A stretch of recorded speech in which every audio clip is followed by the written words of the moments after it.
Hello and Minglaba, welcome to Myanmar Today. I'm Henry Zin with the latest news and reports from around Myanmar.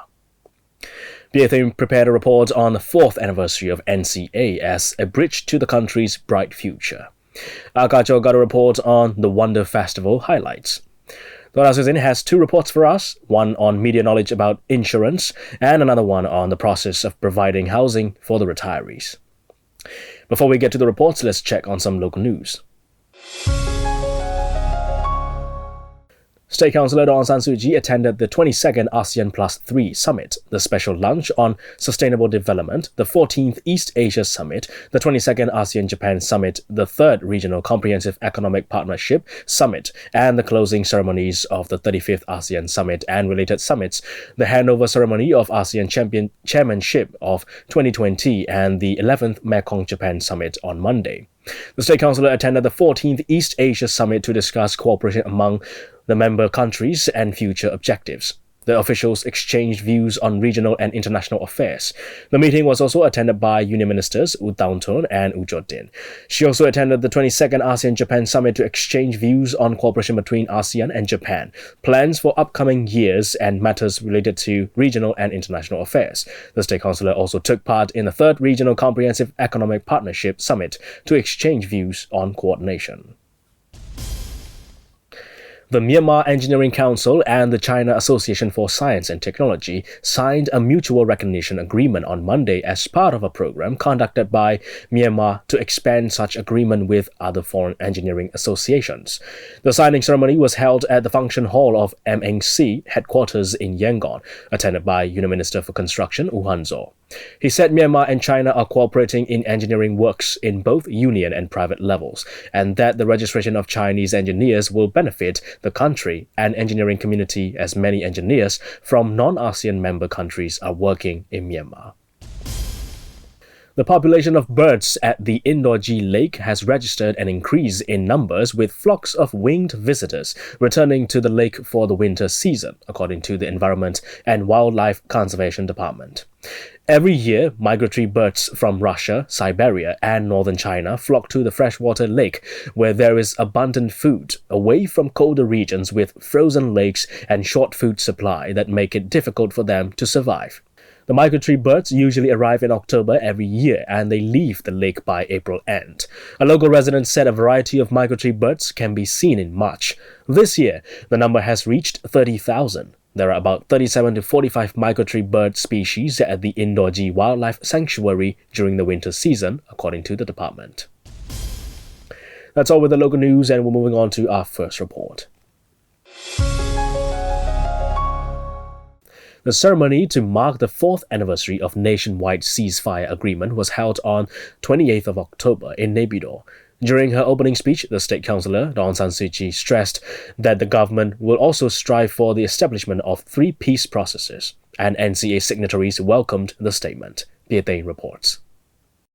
NCA signatories said they believe the 4th anniversary of NCA can help them build a bridge to the country's brightest future. During the ceremony to mark 4th anniversary of Nationwide Ceasefire Agreement NCA, the event was held on 28 October in Naypyidaw. During her opening speech, State Councillor Aung San Suu Kyi stressed that the government will also strive for the establishment of 3 peace processes. Chairperson of National Reconciliation and Peace Center and State Councillor Aung San Suu Kyi, Commander-in-Chief of Defense Services Senior General Min Aung Hlai, and Karen National Union KNU Chairman Somutu Sepo delivered opening remarks at the ceremony. The State Council also called for to set up the foundation to build peace, equality, and the foundation to implement a democratic federal union in collaboration with the government. Speaking to the media about her opinion on 3 peace processes, Dorso Yazalin said, What I want to say is that this NCA anniversary is, in fact, the appreciation ceremony with the fruitful outcome of efforts by all ethnic people, as well as the sustainable efforts by the current and former governments. From today's event, We believe we will come up with ideas how to build a bridge for the country's better future. We are willing to move on too, and that is the good way in which all ethnic people of our country would enjoy the equity. Pao National Liberation Army (PNLO's) Patron Colonel Kooka also pledged 3 peace processes from the state consular speech will be officially discussed in the upcoming dialogues.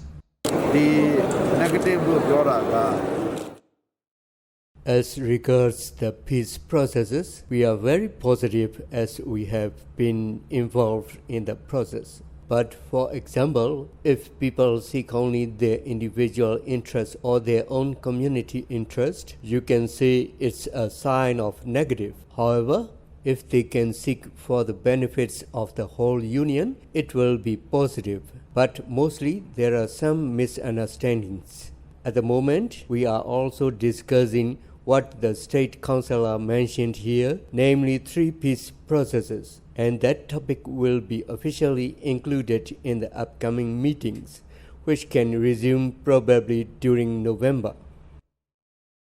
NCA signatory Chin National Front (CNF) also said to media that they will strive to establish the fundamental principles on federalism based on democracy and federal standards. We ask detailed questions about the peace process. In order to implement NCA, we will review all. Besides, together we will strive forward to establish the fundamental principles on federalism based on democracy and federal standards. And we will continue this peace process in coming year 2020. Particularly, the first part of the Union Accord is the framework agreement to establish our country based on democracy and federalism. And there are many kinds of democracy and federalism, so we have to choose the most suitable ones for our country. For that, we all together will negotiate and work out.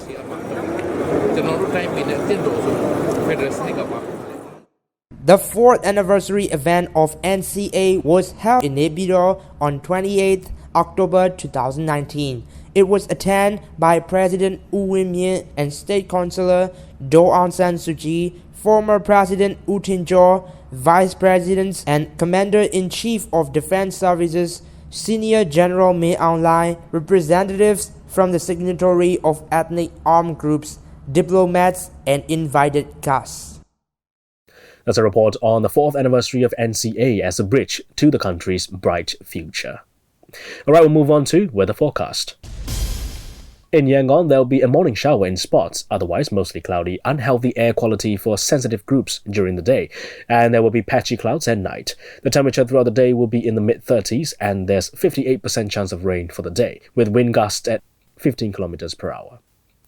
In Naypyidaw, there's intervals of clouds and sunshine with a shower or thunderstorm in spots in the afternoon, and there will be patchy clouds at night. The temperature throughout the day will be in the mid-30s as well, and there's about 42% chance of rain for the day, with wind gusts at 9 km per hour. In Mandalay, there will be intervals of clouds and sunshine with a thunderstorm in spots in the afternoon and thickening clouds in the night sky. The temperature throughout the day will be in the mid-30s, and there's about 40% chance of rain for the day, with wind gusts at 9 km per hour. Stay with us, we have another report coming up, and then we'll check on the stocks and currency exchange rates. The Wonder Festival, featuring restaurant booths, a music concert, outdoor cinema and game activities, drew fun lovers. The festival ran from October 31st to November 3rd at the Wanakbumi Event Park in Yangon. MI Radio also participated in the festival. Akajo has more on the event highlights.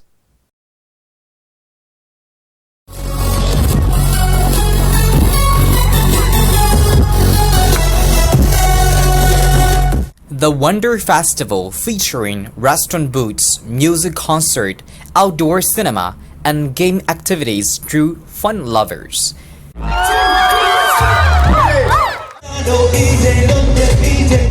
The festival ran from October 31st to November 3rd at Wanakbumi Event Park in Yangon. The festival comers enjoyed the music concerts of the famous artists from local and international, including Sai Sai Kamlang, Adi, to Korean singers and idol group of Affect and Nautilus. For the highlights over the 4-day festival, a responsible person from Global Stage Entertainment said, Wonder Festival, we have this K Wonder on the day 3, where we bring in local artists, RT and Project K, and then some Korean artists, which we have Affect, Nautilus, and a Korean DJ Joy.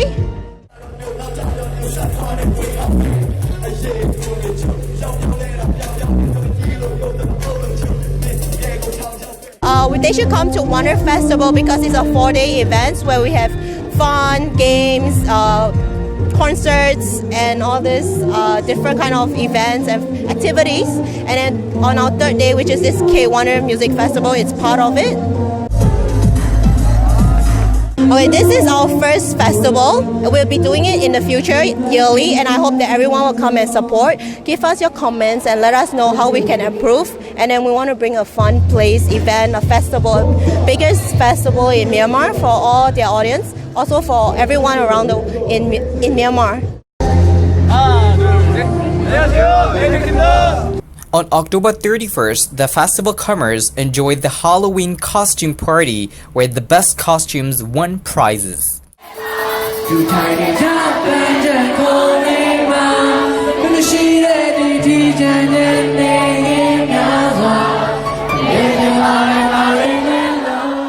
On November 1st, the festival's most hectic day featured the country's all-time favorite entertainer, Sai Kamlang, and more than 20 other artists.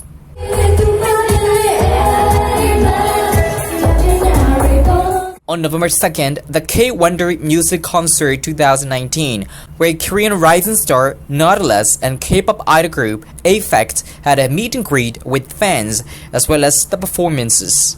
Adding to the fun and entertainment is the singer RT and local K-pop dance group Project K.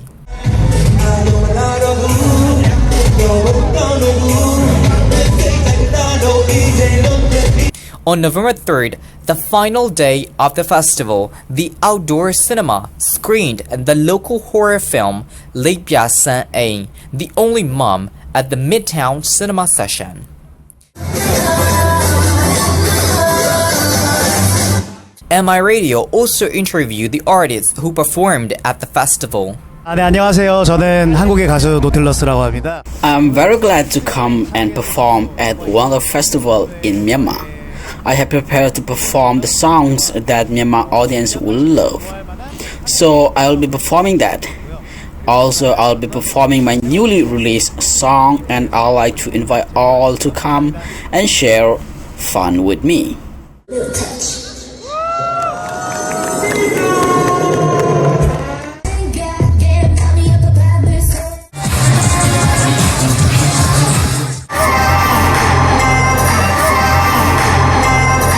This is Agajo reporting for Myanmar International Radio. That's a report on the Wonder Festival highlights. And here we have the information on currency rates from Myanmar's central bank. $1 is at 1,516 kyats. 1 Chinese renminbi is at 215 kyats. 1 euro is at 1,693 kyats. 1 pound sterling is at 1,961 kyats.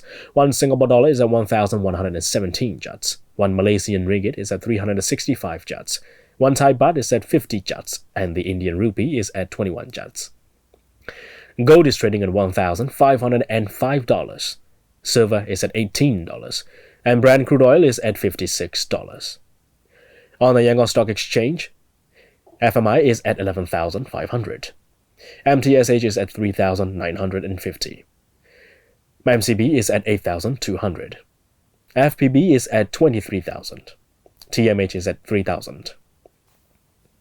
You're with MI Radio's Myanmar Today. You can log on to our website at miradio.com.mm and catch other great programs live on the website. We're also running on FM 96.1 in Yangon, 96.5 in Manali, and 96.7 in Naypyidaw. Or simply download our app so you can listen to our radio programs on the go. Well, we have more reports for you, and we're not going to keep you waiting, so let's get down to it. AIA Myanmar organized a workshop for media concerning knowledge about insurance at Sule Shangri-La Hotel last week. The aim is to make sure the journalists understand more about insurance and how the government has opened up the insurance market. DJ Henry Zin will tell us more. AIA Myanmar has organized the workshop for media concerning knowledge about insurance on 30 October at Sule Shangri-La Hotel. It is to make sure the journalists understand more about insurance when giving information about insurance to the public. The workshop was mainly focused on the life insurance. So we organized this event because we would like, to increase and also enhance the awareness of Myanmar people about life insurance. Because life insurance is still a very new category here in Myanmar, and we would like to take the chance to share what we have and also to increase the awareness. Although the market penetration is quite low in Myanmar, it can be witnessed as the future development. So if we compare with a couple of developed countries like American or UK's Europe, we find that life insurance penetration in Myanmar pretty low. So it's less than 1%. So that means that at the same time, there are a lot of opportunity for the category to grow in the future, especially again when the government already open up the market to different foreign insurance companies. So we see that definitely there are a lot of opportunity here. At the same time, we need to together increase the awareness of the life insurance category because not many people know about life insurance yet. So it will be definitely a long journey, but we are very confident that the category is going to boom in Myanmar. Makai Udin also expressed why people buy the insurance policies.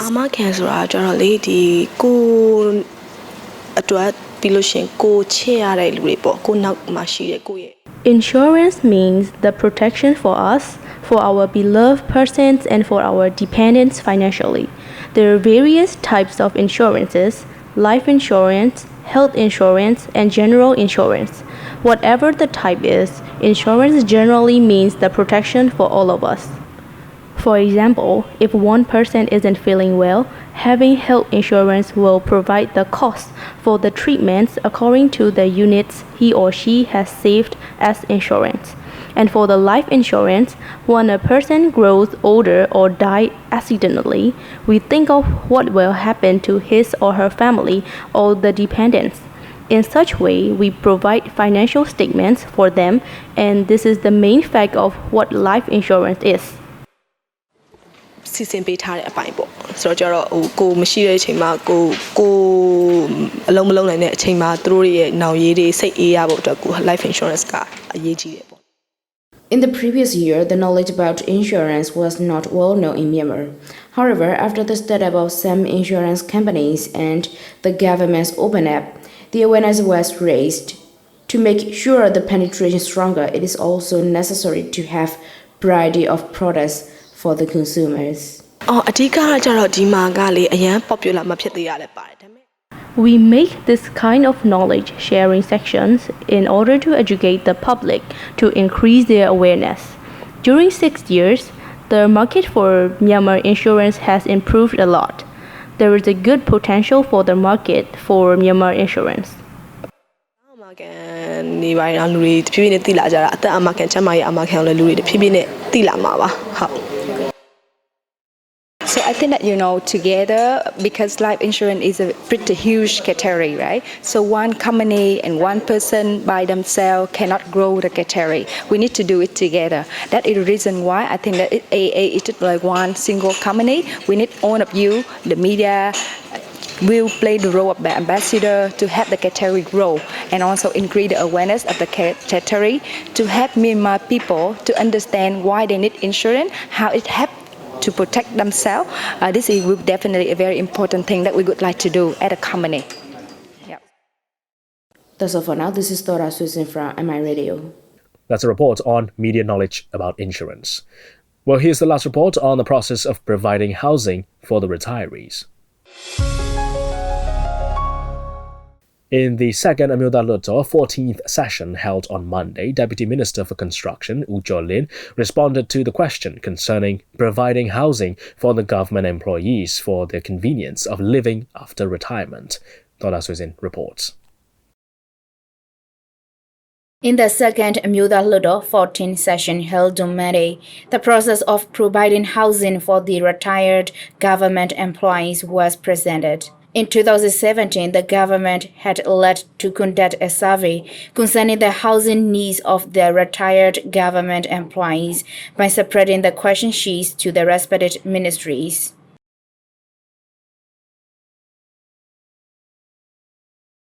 Dodiri Yedana from Moon State Constituency Number 1 raised the question about the current situation of providing the low-cost and rented housings for the convenience of the retired government employees.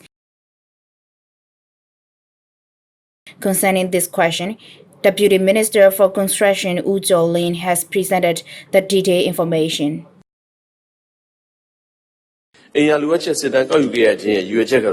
The purpose of the survey of housing needs was to study if the government employees who retired and will retire between the periods from April 2017 to March 2020 are willing to buy the low-cost housing provided by the government, their affordable payment system, and the location where they want to live after retirement. According to the survey, there are over 20,000 employees to retire every year, and we found out that 2/3 of them request for the housing. From 2017 to 2019, 8,416 apartments have been constructed for sale and rent, but the housing in some areas which are far from the city was less interested because of the difficult transportation. Most of the retired persons want to live in the areas where the transportation is smooth. Therefore, it was found out that Yangon, Mandalay, and Naypyidaw are the areas with most demand for the housing.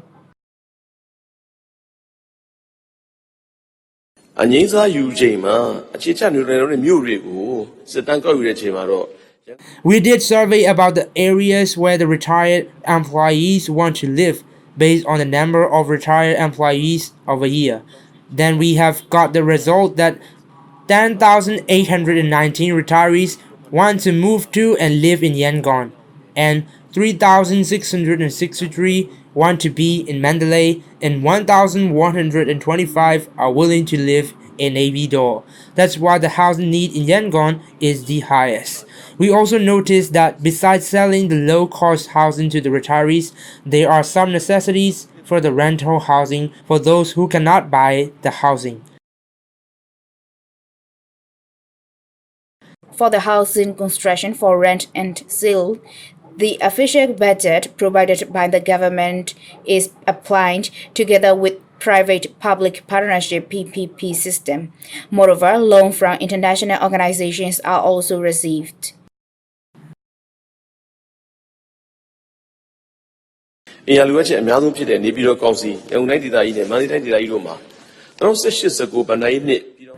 2018 to 2019 fiscal year, 812 rental apartments with a cost of 1.5 billion kyats were built in Yangon, Mandalay, and Naypyidaw. In 2019-2020 fiscal year, we are to build 120 apartments in Naypyidaw. Other regional governments are doing their respective responsibilities of building and providing housing in their respective region.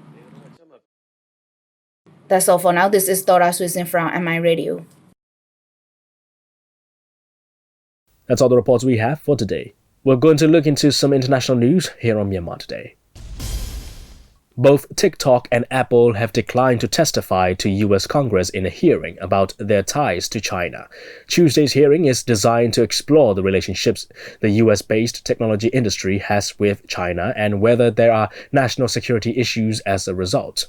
TikTok said it was unable to send a suitable delegate on short notice but was committed to working productively with Congress. Apple said it had no comment. Police in Scotland has unveiled a new aerial drone system to help in searches for missing and vulnerable people. The remotely piloted aircraft system can see things we can't to try to work out where people are. It uses advanced cameras and neurocomputer networks to spot someone it is looking for, from a speck up to 150 meters away. Its recognition software is compact enough to be run on a phone, with the technology learning as it goes. You're with Myanmar Radio's Myanmar Today. Thanks for joining me. Have a good day. Goodbye now.